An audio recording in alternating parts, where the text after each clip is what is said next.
Sunod na tanong, kapatid. Sabi mo, mga anghel, ang Hebrew chapter 12 verse 23, totoo po ba yun?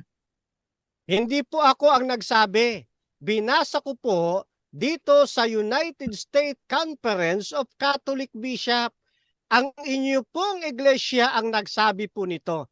Binabasa ko lamang po. Malinaw na nakalagay dito, the assembly of the firstborn enrolled in heaven. This expression may refer. Next question. Sunod na tanong. Nandito din ako, United States Conference of Catholic Bishop. Ang tanong ko, bakit pinutol mo? Hindi mo tinuloy? Hindi pinutol. Yung binibigyan kong pansin, yung praise na merong asterisk. Nakikita naman dyan, may asterisk yan. The assembly of the firstborn enrolled in heaven, this expression may refer to the angels of Next question. Pwede patuloy mo na pagbasa ng buo? Dahil pinutol mo eh. Pwede patuloy mo pagbasa. Objection, Mr. Moderator? Okay, objection. Time stop. Ano pong objection? Yes. Yung pag-uutos ay hindi po ina-allowed. Magtanong lamang po. Father Darwin, meron kang counter objection? Ang tanong ko, hindi na ako mag-counter. Bakit pinutol Okay, mo? Hindi wait lang po. So, time check muna tayo before tayo magtanong.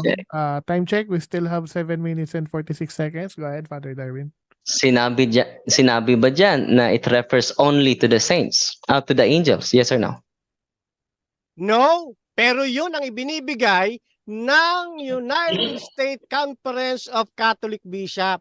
Kahit na ituloy po ninyo yan, kahit yan umabot doon sa love his children, hindi pa rin nagpapatunay na yung mga namatay na katawan, ang mga namatay na tao na ang katawan nasa lupa, kinanonize ng Roman Catholic Church, naging santo ang kanilang kaluluwa sa langit o espiritu. Sunod na tanong, bakit pinutol mo? Hindi mo tinuloy? Hindi po pinutol yan. Nag-emphasize lang po ako riyan. Yun pong 12:23. Wala na pong karugtong yan. Ang karugtong yan, 12:24 na. Iba po yata tinitignan ho ninyo eh. Doon sa bandang baba, baba pa ninyo.